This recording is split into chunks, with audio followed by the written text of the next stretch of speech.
Okay, can you hear me? Yes. Yes, okay. So I'm going to just briefly add on to what Anna just nicely laid out and tried to explain in a little more detail our role as LCN care coordinators, and then give an example of how that role works at our clinic. Okay, next slide. So this is a picture that a mother posted and then was actually published in a journal several years ago that I think is very nice in depicting all the different people that have to be involved in the care of a child with a complex medical need. And so it includes all the community people, the school. And I just think this picture speaks to how overwhelming trying to navigate this mass of providers can be. And so our role is to try and help facilitate some of this. Okay, next slide. And so I thought this year I would explain it as trying to put together some of these puzzle pieces, because all of these different providers and care members are so important. And as care coordinators, our role is to try to help put them together for the patient. And so I listed here some of the key jobs that we try to take on, helping to make sure that we have communication with the local team, with the primary care, in addition to obviously having communication with the family, triaging new patient calls to pick out who are the urgent ones, and then helping to provide any letters of medical necessity that might be needed. Okay, next. And so I'm going to show you that at MGH, we have quite a busy clinic, and I am not, although I'm here as our care coordinator, I'm really only one piece of our care coordinator team. Okay, next.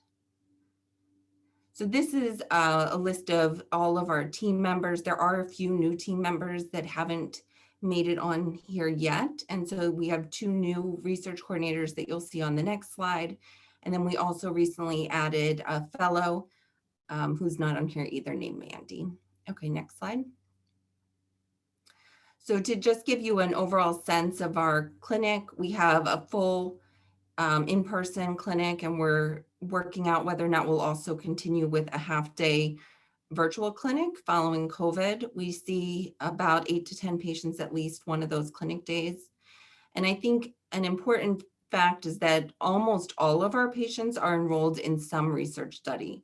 Now, many of those patients are enrolled in studies that are not interventional. So they may be enrolled in our biomarker study or another natural history study.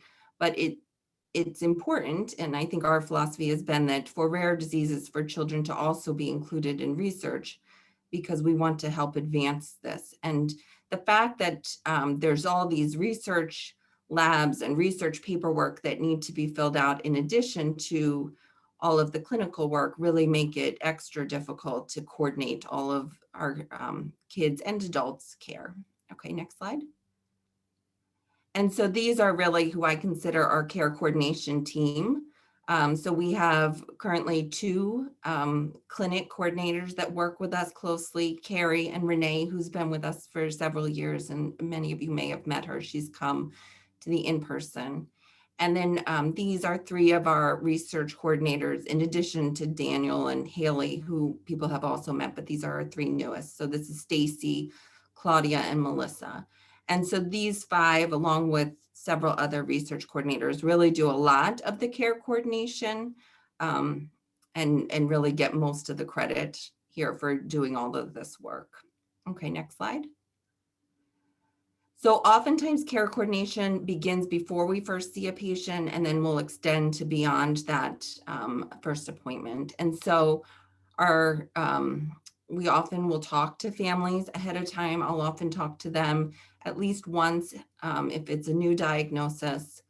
It's important to remember that we cannot legally give out any medical advice to a family or a child that we haven't seen in clinic, but we can give out general information and help make sure that we have all of the records that are needed to make sure that the appointment is as effective as it can be. Okay, next slide. And so on Tuesday night, so our clinic runs on Wednesday, but the way our center works is that Tuesday night, our clinic kind of starts with this Luco board email. And obviously I changed the details on this. We don't in fact follow Santa Claus. But our research coordinators put together a really nice email. And for each patient, this would be a sample of what it shows. And so it tells us the last time they were seen, and it also tells us if they have a recent MRI, and importantly, what biomarkers or labs might need to be collected either clinically or for research. And one of the reasons I think it's particularly important, and we've been working hard to try to identify the blood work ahead of time, is that some patients will have their MRI performed before they come up to see us in person. And so it's best if they're already getting stuck for sedation for an MRI, for the blood work to just be done at that time, rather than for it to be done when we may more traditionally think of having it drawn at the end of a clinic appointment. Okay, next slide. And then this is what our clinic day looks like. So at 8 a.m. we have a Luco board meeting where we review all of those patients. We always run exactly on time and are done right by 5. We're close. And so these are some of the different tests that can be done. So the MRIs can be done sometimes the same day. If the MRI is being done without sedation, we have to have it done on a separate day. And then if the patient's having neuropsychological testing, we really like to have that done on its own day, just so that they're fresh. Okay, next slide, please. And then these are some of the examples which were kind of detailed in the beginning of all of the different things that might need follow-up. And then obviously one of our goals, and is my goal as a nurse practitioner, is to be a contact that families can reach for questions in between appointments. Okay, next slide. And so this is just a picture of much of our team. We have an ever-growing team. And the one thing I didn't mention that Anna did mention briefly, but we are lucky to have a monthly phone call with all of the nurses and nurse practitioners, which I really can't say how much I appreciate, because I think quite often our physician colleagues are in frequent communication with each other through meetings, but historically, it's quite common for nurses and nurse practitioners really not to be in regular communication with their colleagues that are treating the same diseases. And so I think giving us that opportunity allows us to learn from each other and also to share resources and come up with new ideas. And so I think it's one of the real gifts of being part of this. And I also think it helps the patients, because they don't have to depend on me knowing the answer. They have a whole country worth of nurses and nurse practitioners that could know the answer. All right, thank you. Thank you, Katie. Right now, I don't see any questions, but we can, if there are any questions, we'll save some time at the end of the presentation. So next, we're going to hear from Kim Hollandsworth.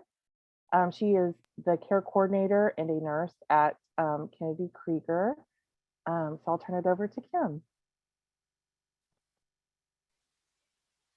Hi, again, I'm Kim Hollandsworth. I'm the nurse care coordinator at Kennedy Krieger Institute in Baltimore, Maryland. And I'm going to talk a little bit about, again, repeating maybe some of the same things about the leukodystrophy care network, but then also talk a little bit about how our center runs in Baltimore.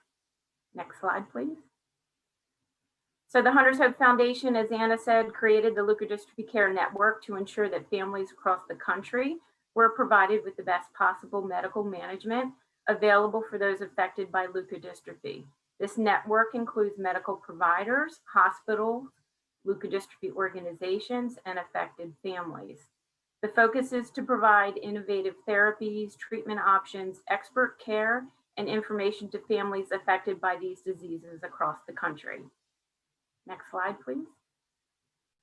So in order for Hunter's Hope to certify a center, she had mentioned there is specific criteria that can be found on the website, but I listed a few things here just to point out. So the center would have to establish a core team, a director, associate director, a nurse, or a nurse practitioner. They would have to be able to offer a multidisciplinary team approach, be an accredited hospital organization, be able to offer patients research opportunities, which we know are so important, 24-hour on-call availability if needed. And then one of the big things I feel in our group is the ongoing team meetings and communication, where we're all providing feedback about the patient and then coming up with a cohesive list of recommendations. Telemedicine as an option, I think that's here to stay around for a while. Ensure timely responses so that all these rare genetic diseases, like several speakers already spoke about today, that timely responses are important. Getting these kids to the right providers for the appropriate evaluation and treatment is important. There is an annual grant agreement that Hunter's Hope provides to the site. We agree to use the Leukodystrophy Care Network care guidelines that have been established. Be sure that the Institute is providing ongoing educational activities and training to make sure that all our providers are up to date with the latest information. Attend conferences such as this and conference calls as needed. There is a website inclusion statement from Hunter's Hope once a center is certified, and that statement is included on the website. And something that Katie just spoke about again was the nurse care coordinator monthly meetings, which again, I value greatly as well. I've learned a lot, and I think it's an awesome opportunity to be able to talk with nurses across the country. Next slide, please.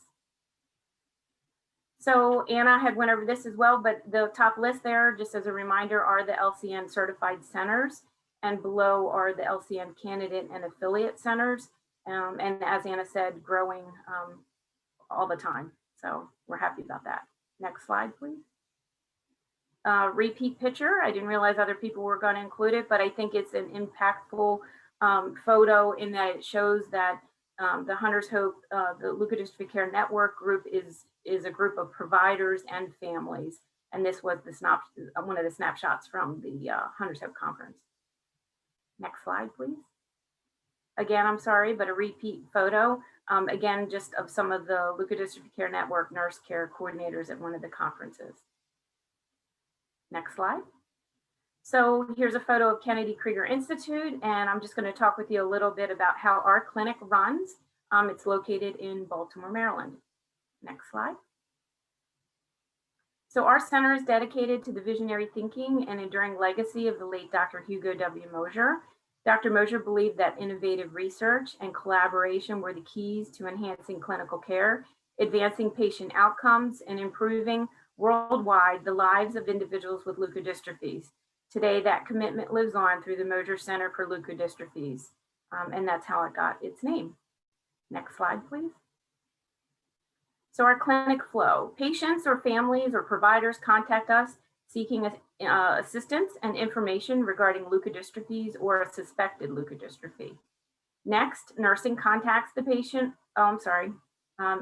Nursing contacts the patient or the family member to gather information on the current medical condition, gathers history details, discusses what our clinic offers, reviews our specialties that we have, and shares phone numbers and emails as an ongoing resource for these families.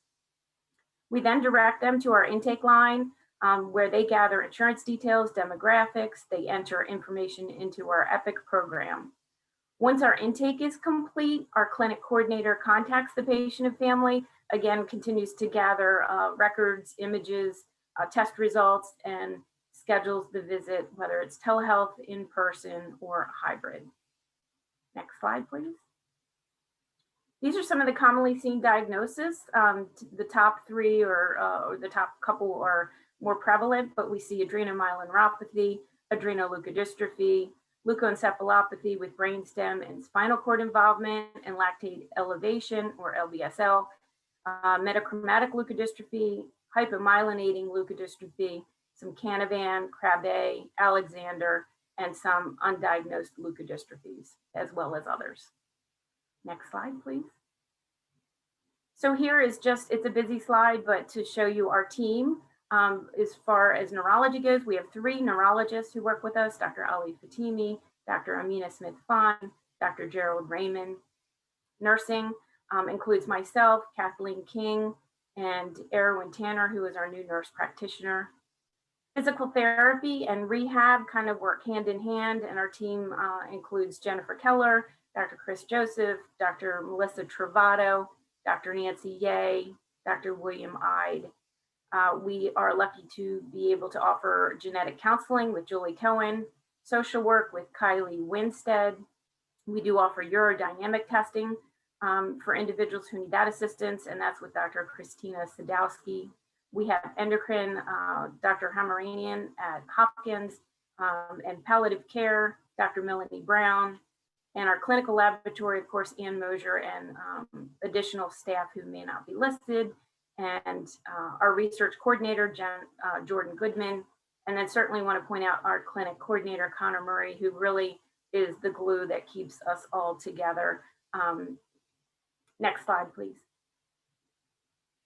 So our clinic is held weekly. We do have a full multidisciplinary clinic that's held twice a month. We do see pediatric patients and adults. We see about 4 to 6 patients per clinic. And it's nice that we're able to offer morning visits or afternoon visits. Again, we offer telehealth in person or hybrid. Most of our clinic visit days can be done in one day, but depending on the specialties that a patient may need to see, there may be a second day that is needed. And this is, again, talking about the collaborative discussions that we have during clinic. We all meet in a conference room and we all discuss after seeing the patient, what are the best recommendations so that we're all on the same page. We do provide contact with the local care team as needed, ongoing access to nursing for families and to the medical team experts via email or phone calls in between the visits. We offer research opportunities, of course, and after visit summaries we provide to the families, which include any referrals that we suggest, lab work requests, and follow-up recommendations. Next slide, please. So this is just a basic sample of what our patient schedules might look like. And this is, again, a real basic schedule. A lot of times they're way more complex than this, but you can see rehab and PT kind of alternates with neurology. And then we add on any other specialty that the patient may need to see. So it's hard to really provide a specific example of a schedule because Connor Murray, our coordinator, works so hard at really customizing everyone's schedule and seeing what works best for the provider and for the patient. Next slide, please. So what happens during a typical visit to see us? So during a neurology visit, neurological evaluation and counseling, looking at muscle strength, how nerves function, feeling of sensation. We can do blood work, clinical testing, imaging review general health, including bladder, bowel, sleep, eating, fatigue, weakness, pain, weight, prescribed medications, and of course, research assessments if needed. Our rehab and physical therapy group, they assess movement ability and the quality of life, evaluate walking and balance. They make recommendations for assistive devices, walking assistance, braces, orthotics, ongoing exercise to strengthen muscles, address tone and weakness. Social work, we really like everyone to touch base with social work at least once. They can provide great resources for families, coping strategies, stress management, suggestions. Genetic counseling is another important aspect of our clinic, and genetic counseling discusses how leukodystrophy is passed on to others, identifies at-risk family members, reviews testing needs, and helps with family planning. Endocrinology is extremely important. They look at lab work, they monitor lab work, they look at adrenal insufficiency, education, what the family already knows, what education they need regarding emergency instructions if needed, and including hormone level checks as well. Urodynamic testing, that is done to evaluate bladder retention or pressure, prescribe medications if needed, which often does help, addresses urgency, frequency, and incontinence. Our palliative care discusses psychological, social, and spiritual needs to help families cope with stress and challenges. Next slide, please. I just put this photo in here just to share with you that we do have a MOJO Center brochure. This is only the front side of it, but just to point out, down here in the left lower hand column is the MOJO Center for leukodystrophies. That's the Hunter's Hope statement that's included once your center becomes a certified center.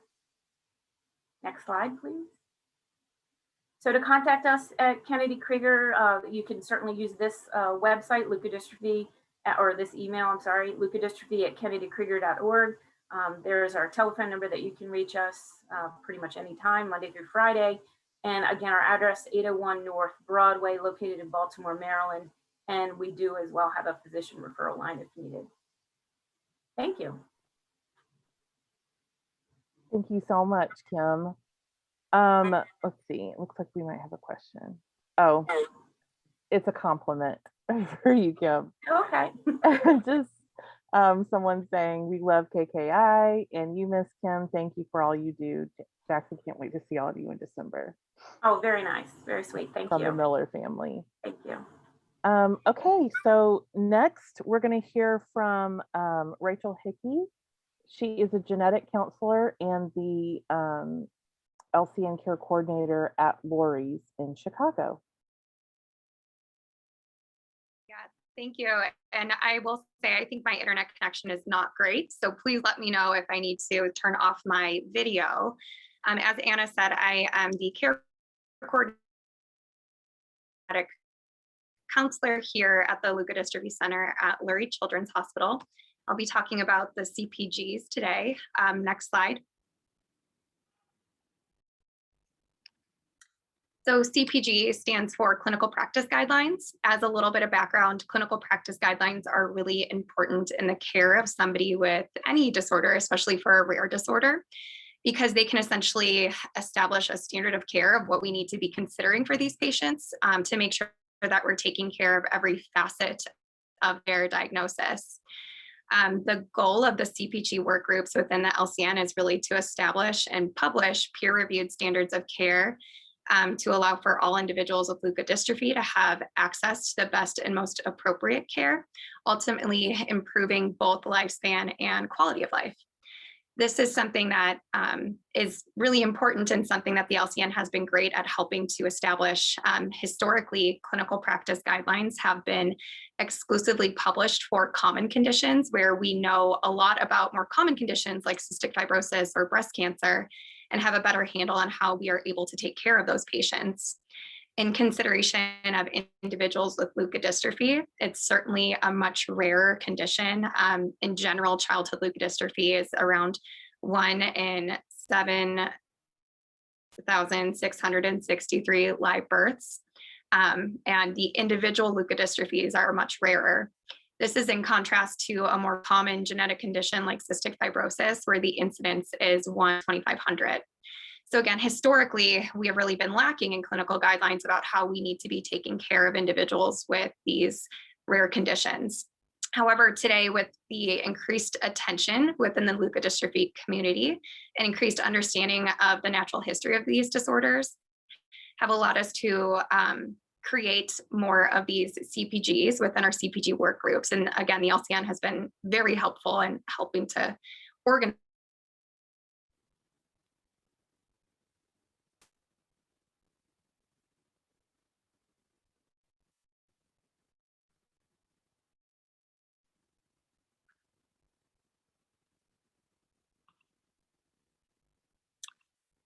Well, my next slide is really to go over how the LCN has been supporting us. So the LCN has kind of helped to put all of these CPG groups together and have been instrumental, especially because we have these meetings very frequently on a monthly basis and also with these annual meetings. And kind of getting all the experts in the field together allows for the guidelines to be based on the latest research and medical evidence. There are several different CPG work group areas, including treatment, diagnosis, musculoskeletal, respiratory, neurology, and then also disease-specific focus areas. Next slide.